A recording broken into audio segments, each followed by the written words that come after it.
Peace be to you. Welcome to this Positron Channel established in the name of Yahshuah Messiah. Today I wish to prove to you that Quran was not sent down by Angel Gabriel to Muhammad. This fact can be determined from the precedent pattern of how the angel of Yahuah Elohim interacted with the children of Israel. Muslims used to claim that Quran is a book of miracles from Allah, but this is utterly nonsense. Because there is not a single verse in the Quran whereby Angel Gabriel said, "I am Gabriel sent down by Allah in order to send down this book to you, Muhammad." Moreover, the name of Gabriel was not even introduced to Muhammad personally and directly. "I am Gabriel." Based on the Islamic tradition, it was Waraqa bin Naufal, the cousin of Khadijah, the first wife and employer of Muhammad, introduced this name Gabriel to him. But Waraqa did not have a personal encounter with Angel Gabriel, and so this Islamic tradition did not prove anything. When Zechariah was ministering to Yahuah in Jerusalem temple, the angel of Yahuah came to deliver the message to him. Let me show to you the pattern of how Angel Gabriel communicated with Zechariah so that you can be sure that Gabriel did not meet Muhammad at all in his lifetime. First of all, Zechariah was a holy man, a priest of Yahuah from the lineage of Aaron, the son of Amram. Yahuah did not send Angel Gabriel to Muhammad because Muhammad admitted that his forefathers were not sent the scripture and no prophet was sent to them prior to Muhammad based on Quran Surah chapter 34 verse 44 to 45, Quran Al-Qasas chapter 28 verse 46, and Quran Hud chapter 11 verse 49. The aforesaid three Quranic passages shall destroy all other variant claims that Islam is the Abrahamic religion. Secondly, Angel Gabriel of Yahuah mentioned by names of Zechariah and Elizabeth, saying, "Fear not, Zacharias, for thy prayer is heard, and thy wife Elizabeth shall bear thee a son, and thou shalt call his name Yahshuah." As compared to Muhammad of the Quran, the first encounter of the jinn demon, to be precise, not Angel Gabriel, spoke the words without speaking the name of his sender, nor calling the name of Muhammad. But Allah purportedly spoke to Muhammad in these words, "Proclaim, in the name of thy Lord and Cherisher, who created man, out of a clot of congealed blood." Unquote. Quran 96 verse 1 to 2. Now, who is the Lord of Muhammad that he was worshipping and serving? Did Allah really create man from a clot of congealed blood? In fact, the term creation means creating something out of nothing. Did God really use congealed blood to create Adam or the dust of the earth to mold into the shape of Adam?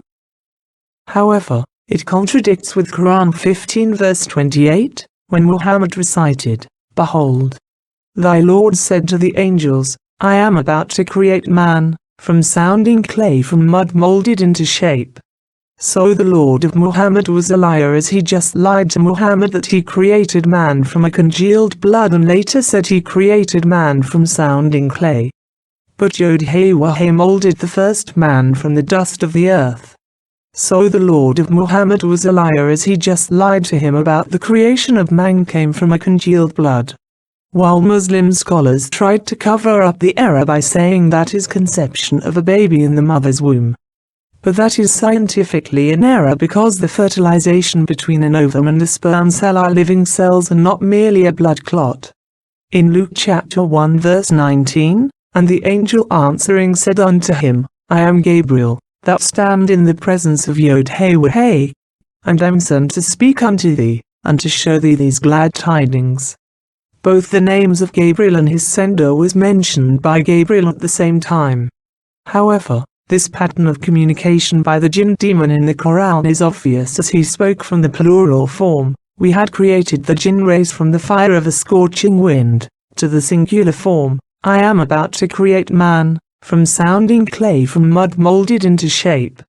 I challenge every Muslim to produce from the Holy Bible that Angel Gabriel has ever spoken in the plural form of we, which either came forth from the mouth of Muhammad or the scribe of Muhammad who wrote it.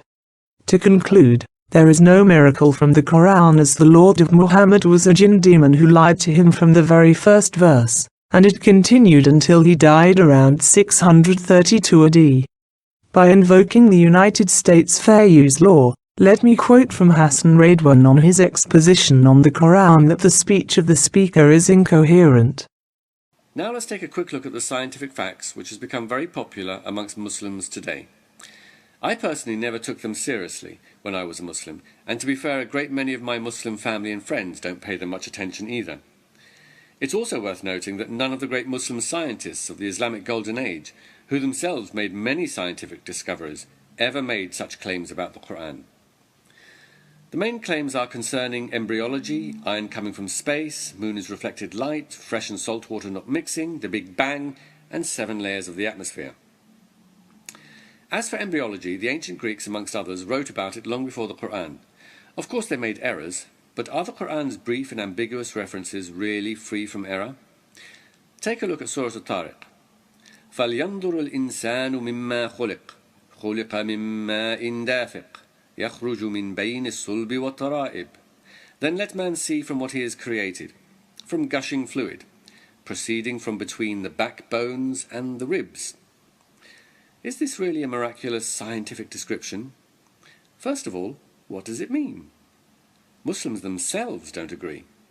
The classical tafsirs say it means man is made of fluid that comes from the backbone of the male and the ribs or chest of the woman. Another explanation says it means the man's loins and the woman's pelvic arch. Another says it means the backbone and ribs of both male and female. Yet another says the gushing fluid means the blood of the aorta, while another says it refers to the location of seminal fluid.